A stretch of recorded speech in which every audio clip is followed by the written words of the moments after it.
홍준표는 웃겼고, 예. 이 문재인은 계속 웃었고, 예. 안철수는 계속 화냈고, 예. 이 와중에 유승민과 이 심상정은 토론을 했다. 자, 어제 토론회 사람들이 꽤 흥미진진하게 화제가 되더라고요. 그 토론회가 그렇게 화제가 되는 경우는 역대 대선에서 잘 없지 않았었나요?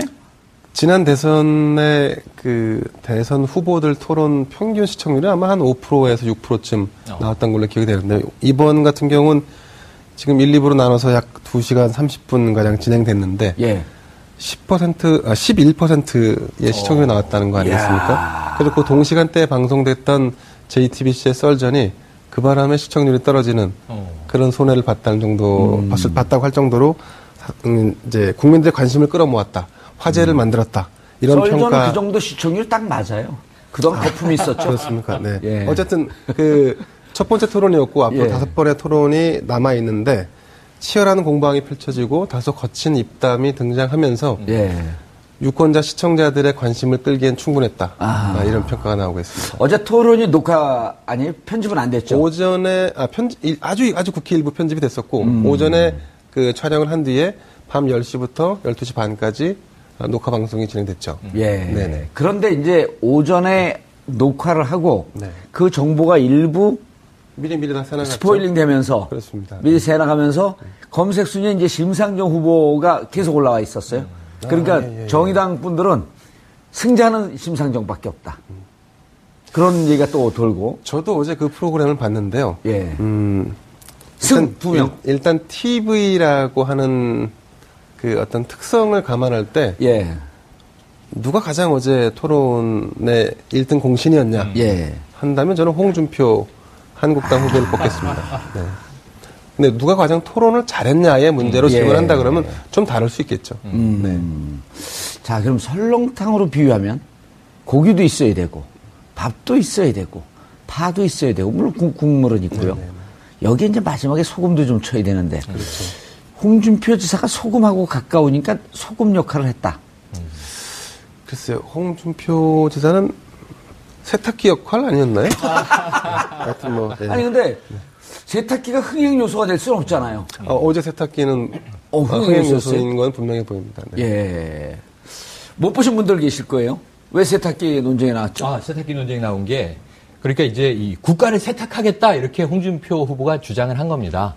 그러니까 이 국가를 좀 깨끗하게 빨아야 된다 이런 의미겠죠. 한번 뭐 우리가 적폐청산하고 그게 다르지 않은 뉘앙스겠죠. 근데 좀 강한 표현으로 세탁을 해야 된다. 세탁기의 나라를 세탁기에 돌려야 된다. 이런 얘기를 했어요. 그러니까 이게 유승민 후보가 홍 후보부터 세탁을 해야 된다 이렇게 주장을 한 거예요. 그러니까 이제 홍 후보가 나는 이미 세탁기에 들어갔다 왔다 이렇게 얘기를 한 겁니다. 그러니까 그 옆에 심상정 후보가 또 끼어들었어요. 고장난 세탁기 아니냐. 그러니까 세탁기에 갔다 왔다고 하는데 세탁이 안 된 것 같다 이런 뉘앙스겠죠. 그러니까 홍 후보가 마지막으로 받아칩니다. 우리 집 세탁기는 삼성 세탁기다. 이렇게 특정 브랜드로 홍보했어요. 그 순간 저는 깜짝 놀랐습니다. PPL도 하나? 대선 주자 토론인데 PPL도 들어오네. 광고를 받았나? 네, 그게 궁금했는데 끝나고 기자가 인터뷰를 했더군요. 자, 홍 후보님 왜 굳이 삼성이라는 브랜드를 언급하셨어요? 그랬더니 내가 알고 있기에 삼성이 이 고장나지 않는 세탁기라고 들었다. 이런 취지의 답변이에요.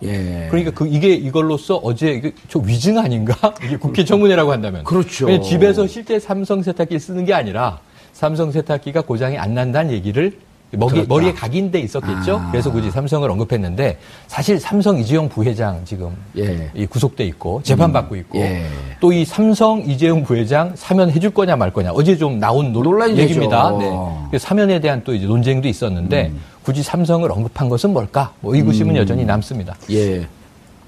왜요? 왜 여기 지적을 하세요? 아니, 제가 보기에는 그 홍준표 후보는 삼성 세탁기를 직접 광고를 하신 것 같고, 직접 홍보를 하신 것 같고, 최영일 평론가님이 간접 광고라고 하신 것을.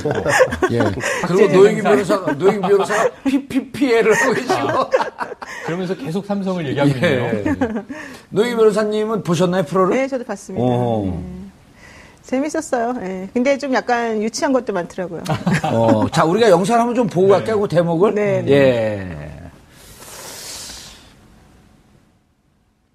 저를 지지하는 국민들은 적폐 세력이라고 하신 겁니다. 왜 또 저하고 연대하자고 그러셨습니까? 그러면 모든 죄를 사해 주십니까?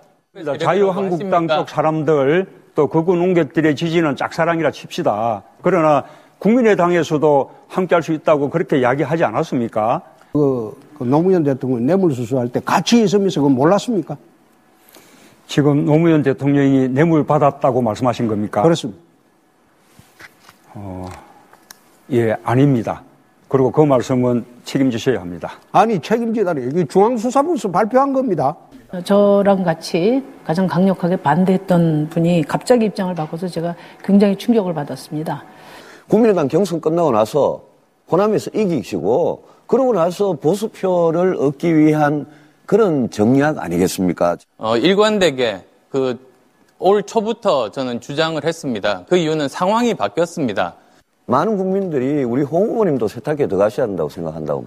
세탁기 들어갔다 나왔습니다.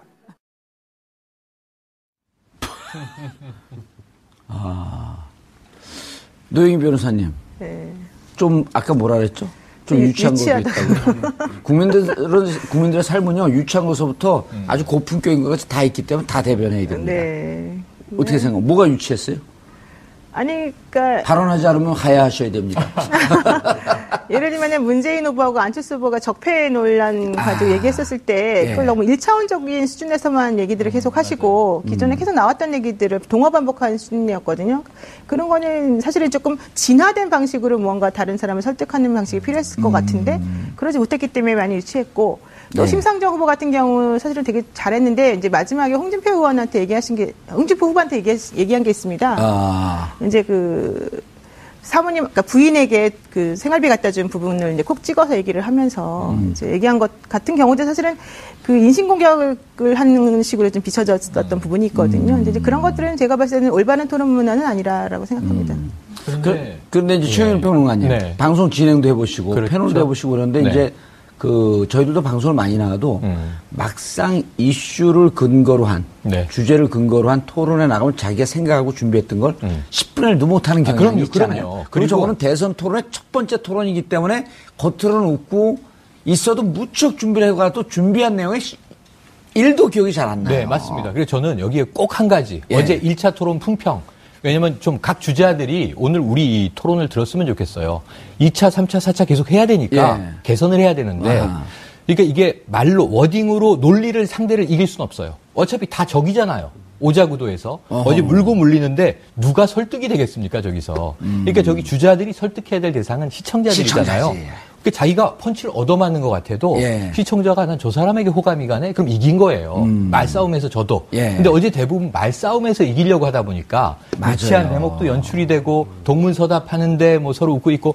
그래서 어제 제가 잘 아는 한 분이 페이스북에 한 줄 평을 남겨서 야, 이거 나는 공감된다. 국민들에게 어떤 인상이 남았겠느냐. 자, 홍준표는 웃겼고 이 문재인은 계속 웃었고 안철수는 계속 화냈고 이 와중에 유승민과 이 심상정은 토론을 했다. 이렇게 표현을 했어요. 한 줄씩 정리를 했는데 이걸 조금 뭐 느려볼 수는 있겠지만 대체로 국민이 느낀 느낌이 대기업의 임원인데 제 친구예요. 이분이 어제 TV를 보는데 외국에서 급한 전화가 왔나 봐요. 그러니까 전화 통화를 하느라고 무음으로 해놓은 겁니다. TV를. 그래놓고 나중에 단상을 얘기해 주는데 무슨 말을 하는지 컨텐츠가 하나도 안 들려요. 근데 5명의 표정만 보고 있는 거예요. 화면에 비춰지는. 누가 대통령이 될지 그냥 보이더라, 표정에서. 초조한 사람, 짜증나는 사람, 여유 있는 사람, 뭐 거기서 진지한 사람, 다양한 표정들이 스쳐가는데 정책이 뭔지, 무슨 말을 하는지, 누가 지금 말싸움에서 이기고 있는지 지고 있는지 하나도 안 들려도 표정들을 보니까 저 사람이 대통령감이네라는 게 보이더라. 비주얼이죠, 비주얼. 그래서 non-verbal communication, 비언어적 소통이 더 중요하다. 이게 7할입니다, 7할. 근데 어제 3할 가지고 싸운 거예요. 근데 오늘 아침에 물론 지지층은 자기가 지지하는 후보가 제일 예뻐 보였을 거예요. 하지만 또 이제 상대 후보는 가장 야비해 보였을 거예요. 하지만 일반적인 중도 국민들이 굳이 이제 무슨 빠라고 우리가 부르는 지지층이 아닌 경우에 봤을 때 누가 가장 안정감이 있네. 저 사람은 왜 이렇게 초조하고 불안해? 이런 게 보였을 것이라는 생각이 들어요. 알겠습니다. non-verbal communication, non-verbal expression이라고 하기도 하죠. 앵커님 앞에서 영어를 쓰나요? 한마디로 하게 되면 영어로 connotation, 앞뒤 문맥 관계. 동의 됩니다. 한때 제가 영어로 휩쓸었습니다. 그러니까요. 그걸 알고 있던 제가 실언을 했습니다.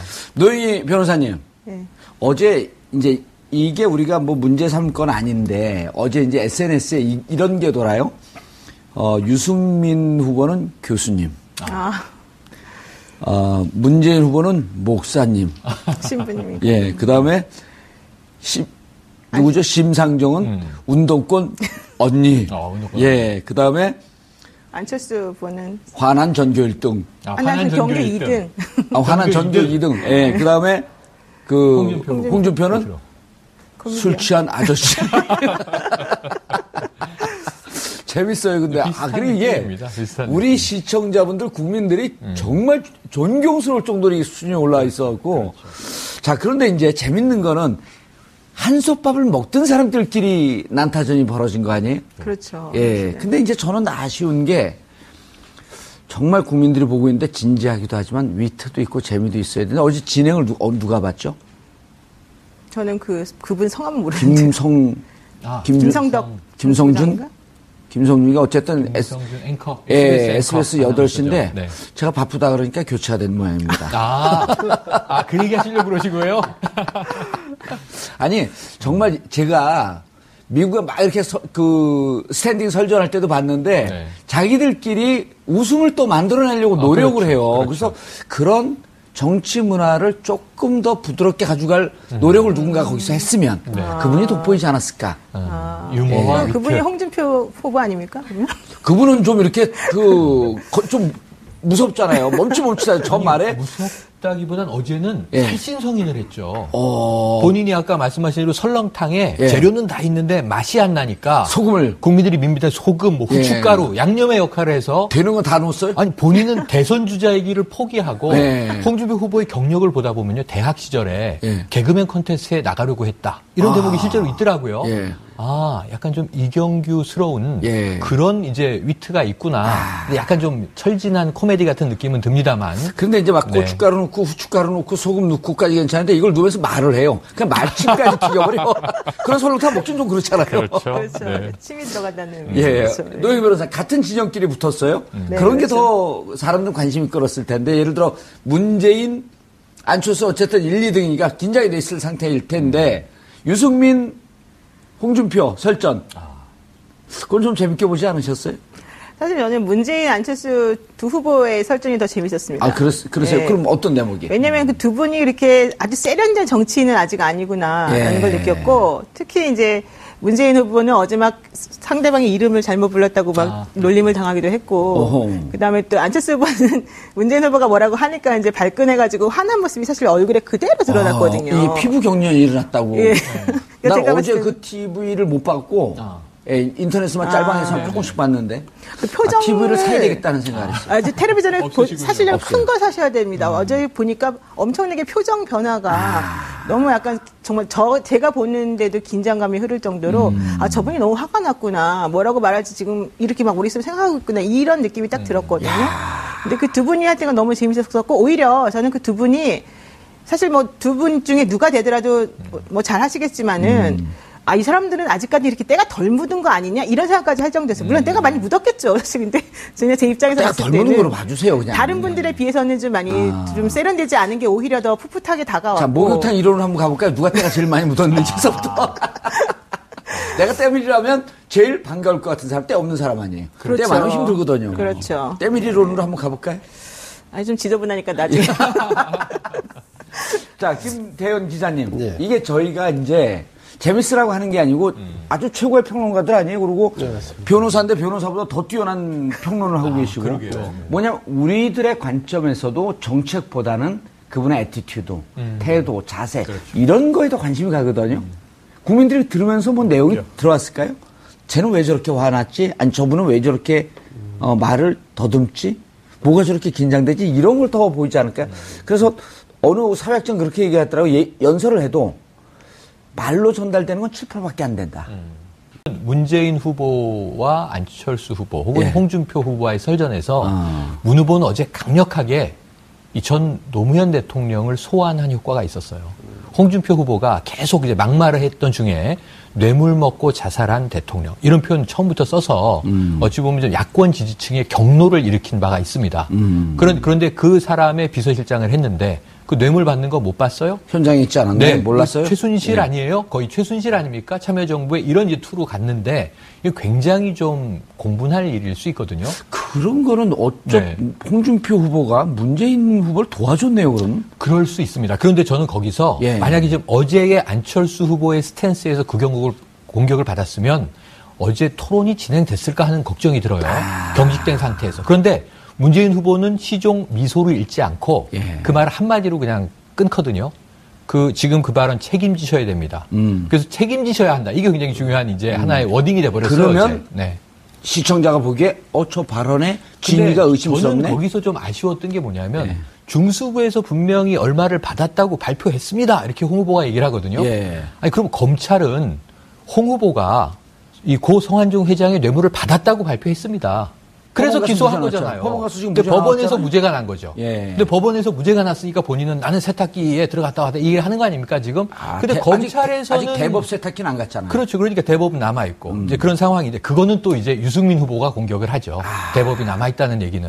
뭐 이전에 이미 토론회 전에 자, 이 큰 집으로 돌아와라 그랬더니 큰 집 가야 될 사람이 또는 학교 가셔야 될 분이 이런 표현을 계속 썼거든요. 네. 어제도 그래서 세탁기에 이제 치고 들어온 것으로 보여지는데 어쨌든 책임지셔야 합니다라는 발언 외에 범보수 두 분의 이 다툼에서 두 후보의 다툼에서 재밌었던 것은 이 유승민 후보에게 강남좌파라고 하거든요. 홍준표 후보가 강남좌파다. 그랬더니 극우 수구 세력이다. 이렇게 또 비판을 합니다. 그러니까 보수 내에서의 정체성 경쟁도 어제 나름 치열했다. 이런 생각이 들어요. 알겠습니다. 노영희 변호사님. 안철수, 문재인 재밌었다 그랬잖아요. 재밌는 걸 얘기를 좀 해주셔야죠. 혼자만 알고 계실 거예요? 아까 다 했는데 또 해야 되니까. 또 다른 거.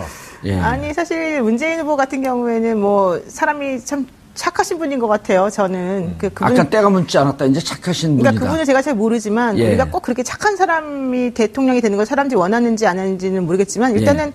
되게 이렇게 마음이 좀 넓어 보이긴 했었어요. 지금 말씀하신 것처럼 반격할 수 있었는데 그게 이제 본인이 그 순간 그런 생각이 안 떠올랐으니까 그렇게 못했을 가능성도 있지만은 또 하나는 이제 상대방에 대한 예의 같은 것들을 원래 잘 차리시는 분이니까. 그리고 원래 이렇게 논지하면서 치유받고 하는 거에 능하지는 않아요. 그러니까 그런데 이제 재밌었던 거는 뭐냐면은 안철수 후보도 저는 되게 착한 사람이라고 생각하거든요. 그리고 공평하고 청렴한 사람을 생각하는데 어제 사실은 토론회가 있기 전까지 안철수 후보가 계속 뭐라 그랬습니까? 끝장 토론하자, 원고 없이 한번 하자, 계속해서 공격했어요, 문재인 후보를. 근데 안철수 후보만 문재인 후보한테 그렇게 말한 게 아니고 여러 당에서 전부 다 문재인 후보 토론 못하니까 너 한번 와서 한번 좀 당해봐라 이런 논조를 계속해서 했었거든요.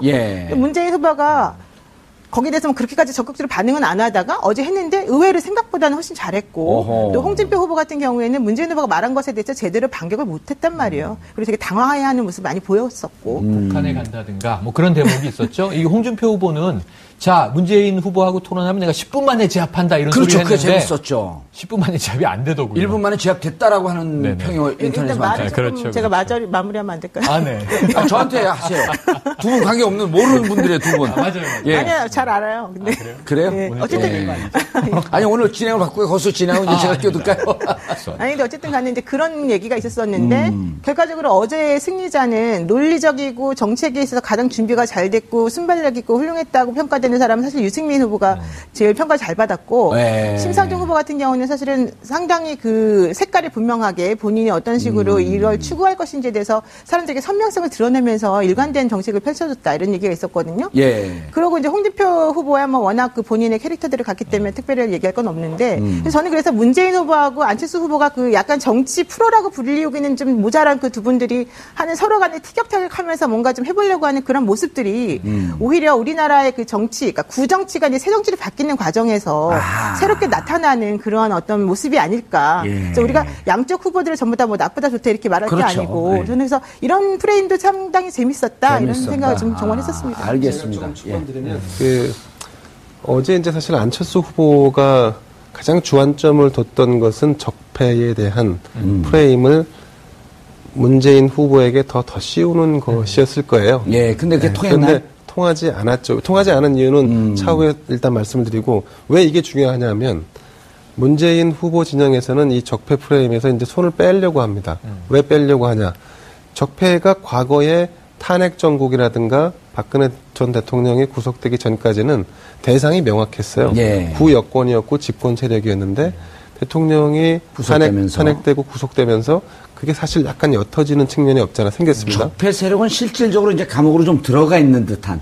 그러니까 약간 좀 이미 이제 좀 철진한 얘기인 것처럼 좀 느껴지는 부분도 있고 책임이 일정 부분 해소된 측면으로 느끼는 국민들도 있단 말이죠.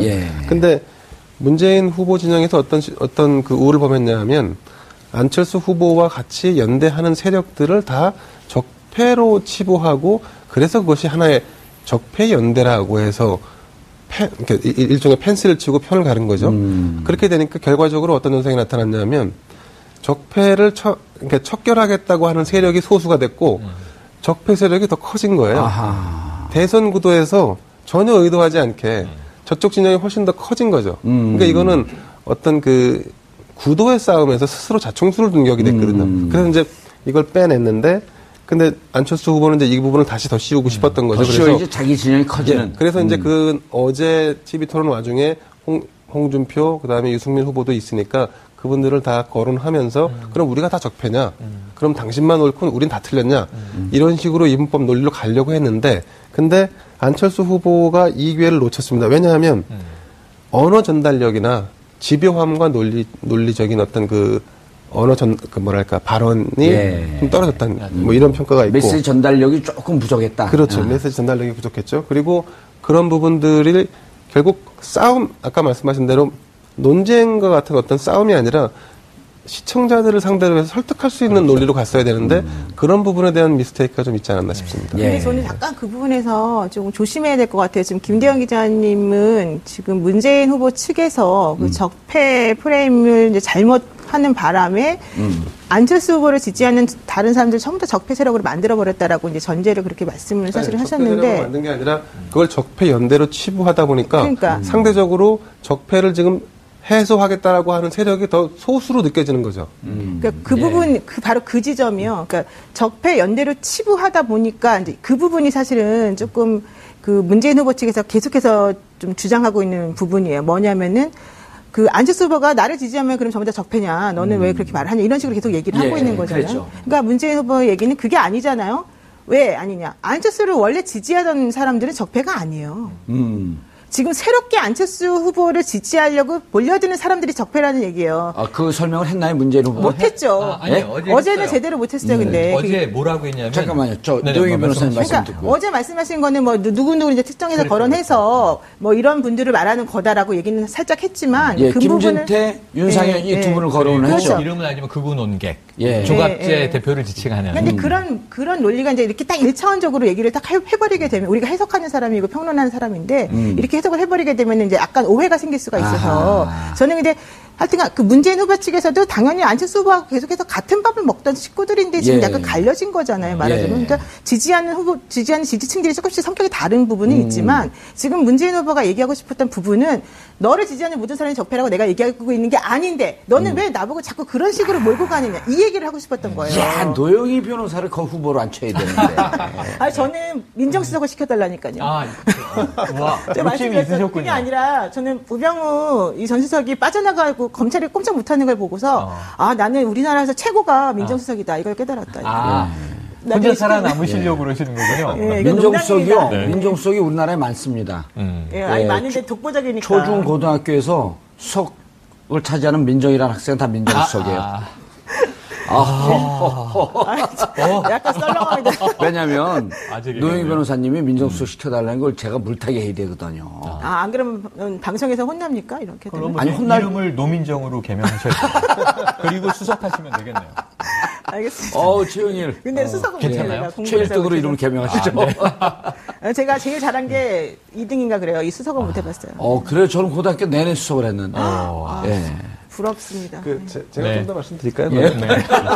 두 분 좀 조용히 하시라는 거예요. 이제 노영희 변호사님 말씀하신 것도 맞는 말씀이신데 이제 사실은 이제 그 문재인 캠프 지금은 이제 선대위죠. 문재인 후보가 당의 후보가 되고 나서 메시지 전환을 내부에서 깊이 고민을 했어요. 그래서 갑론을박이 많았죠. 그러니까 예를 들면 적폐로 할 것이냐, 국가 대개주냐, 아니면 이제는 협치나, 아니면 연정이나, 아니면 포용력이나 어떻게 갈 것인지에 대한 고민을 많이 했는데 후보가 일단은 그 적폐를 해소하는 게 일단 국가적인 과제다. 그건 분명하다. 그래서 후보의 뜻이 강경했죠. 예. 그래서 이제 그게 수정되고 또 약간 보완되는 과정이 한 열흘 걸렸는데 그 와중에 어떤 일이 벌어졌냐? 안철수 후보가 그 중도 보수 진영을 끌어안으면서 급상승하는 추세로 올라왔단 말이죠. 그래서 나중에는 이제 내부에서 어떻게 궁극적으로 결론이 났냐면 안 된다 이대로는 포용과 통합 그다음에 전체 대한민국을 상대로 하는 그런 포맷으로 가지 않으면 안 된다. 그래서 이제 사실은 이 적폐에서 이제 한 발 손을 떼자라고 결론을 낸 거예요. 근데 이제 어제 사실 제가 판단컨대 문재인 후보는 적폐라는 단어를 쓰고 싶지 않았을 거예요. 근데 안철수 후보는 그러니까 먼저 걸고 들어왔거든요. 근데 거기 보기 좋게 이제 들어왔죠. 근데 그거를 잘 설득해서 다시 더 씌웠으면 이제 안철수 후보가 원하는 방향 구도가 됐을 텐데 그렇지 않았다는 부분을 이제 말씀드리는 거예요. 알겠습니다. 네. 자, 시간이 없으니까 우리 간단하게 이 부분만 좀 짚고 넘어가고 싶은데 이제 주제 중에 안철수 후보의 정체성, 정책의 일관성 이 부분이 좀 주제가 됐단 말이에요. 네. 사드 반대였다가 찬성 쪽으로 선회한 것을 두고 누가 질문했습니까? 그 홍준표 후보가 질문했는데요. 그게 아주 재밌는 대목인데 그게 지금 안철수 그 재밌는 대목을 꼭 제가 얘기하지 않을까? 미리 좀 하시지 알아서. 아유 이런 또 제가 또 부족했네요. 안철수 후보의 주적은 문재인 후보예요. 계속 문재인 후보만 이제 타격을 하는 거예요. 그런데 이게 오자구도기 때문에 안 후보 마음대로 흘러가질 않고 재밌어요. 소리를 물고 가는 거니까. 그러니까 문 후보에 대한 얘기를 갑자기 딱 끊고 그 답을 아까 얘기한 대로 적폐 얘기에 대응을 안 해요. 문 후보가 국민이라는 표현을 써요. 국민이 무슨 죄가 있습니까? 그 프레임에서 빠져나오고 싶어 하는 국민을 모독하시는 겁니다. 아닙니다. 문 후보가 국민을 모독했습니다. 이런 좀 엉뚱한 흐름, 아까 유치하다는 흐름으로 가는데 여기서 끊고 이제 시간 제한이 있었거든요. 안 후보가 이 홍준표 후보에게 물어보는 거예요. 그러니까 이게 문 후보에 대한 문제 어떻게 생각하느냐라는 톤으로 흘러갔는데 사실 이제 질문을 전환한 건데 홍 후보가 바로 맞받아치죠. 사드 어떻게? 아니 사드가 아니고 안철수 후보는 우파예요, 좌파예요 이렇게 물어봐요. 그래서 상식파예요. 네, 그러니까 네 상식파입니다. 그렇고 거기서 끝나요. 근데 문제는 여기서 정체성 문제에 대해서 우선 홍준표 후보한테 한 방 맞은 거예요. 상식파라는 게 별로 와닿잖아요. 저도 방송국에 가서 PD가 물어봐요. 최평론가는 우파예요, 좌파예요? 그럼 전 중도입니다. 그럼 바로 야단 맞아요. 대한민국에 중도가 어디 있습니까? 여기 있습니다, 그러죠. 또 이제 우리 야당 정치하는 분들 가서 저 8호 학번입니다. 이렇게 인사하면 너 NL이었어? PD였어? 그럼 저 삼민투였는데요? 그럼 NL 아니면 PD지. 삼민투가 뭐야? 저는 민족 다 끌어안는 건데요. 그런 건 없어. 이렇게 얘기한단 말이에요. 우리 시청자분들은 옛날 얘기를 듣고 계십니다. 80년대 얘기입니다. 구국의 철가방 이런 데 나오는 거죠. 그런데 이제 어쨌든 이게 굉장히 한국 사회가 정체성 얘기할 때 옛날 얘기를 전쟁 중에는 이분법이라는 거예요. 근데 안철수의 상식파에 안철수 지지자는 어젯밤에 열광했습니다. 그래 저거지. 우리는 상식파지. 근데 나머지는 그게 뭐지? 그게 이제 홍준표 후보가 얘기했던 얼치기 좌파에 걸려든 것 같은 느낌이에요. 그래서 안철수 후보의 정체성을 어제 뚜렷하게 보여주지 못했는데 그건 어쩔 수 없는 원죄가 있다. 사드 문제 관련해서 호남 지지를 받고 올라가고 있었는데 보수 또 지지를 받아야 하니 러브콜을 해야 되잖아요. 근데 전 어제부로 사드 문제에 대해선 심상정 후보 빼고 완벽한 사드 반대. 나머지는 정책적 색깔은 없어졌다. 다 사드 찬성이에요. 그 홍준표 후보만 내가 원조다. 유승민 후보가 무슨 얘기야? 내가 사드 원조지. 사드 얘기해가지고 정부한테 얼마나 핍박을 받았는데 이런 차이만 있을 뿐 사드에 관한 한은 다 유야무야 흘러갈 것 같아서. 안철수 후보가 이랬으면 어쩔까요? 난 사드 반대했다 찬성하는데 그럼 24기만 설치하시죠. 그런데 거기서 상황이 바뀌었기 때문에 나도 입장이 바뀌었다고 설명을 하는데 왜 상황이 바뀌었는지가 설명되지 않고 넘어갔어요. 알겠습니다. 노영희 변호사는 안철수 후보의 정체성 특히 사드 문제. 아니 표를 얻으려고 여러 가지로 고육지책이라고 봐요. 근데 조금 이율배반적이죠. 네, 근데 그건 저는 인정할 건 인정하고 들어가야 된다고 생각하고 우리가 어떤 하나의 정책이든 하나의 관점에 대해서 내가 A라고 하는 스탠스를 취했다가 그다음에 B라고 하는 스탠스를 취하지 못하리라는 법이 없고 사람은 항상 변해요. 상황도 변하고 생각이 달라지니까. 그리고 나는 이 타임에서는 이런 생각했지만 다른 사람의 얘기를 들어보니까 이게 아닌 것 같아서 바꿀 수도 있는 거 아니겠습니까? 근데 우리가 너무 바꾸는 것에 대해서 이제 민감해서 말이 너무 계속해서 말 바꾼다, 너 문제다 이렇게 말하는 건 저는 좀 옳지 않다고 보고요. 다만 그럼에도 불구하고 아까 말씀하신 것처럼 안철수 후보가 아무런 상황 변화 없이 그냥 오로지 표만을 위해서 저런 식으로 반응하는 것을 사람들이 과연 옳다고 볼 것이냐. 그 부분이 이제 다른 문제인 거죠. 예. 그래서 그 부분은 안철수 후보가 생각할 수 있는 고육지책이다라고 어느 정도 그냥 인정해주고 넘어갈 수밖에 없지 않느냐.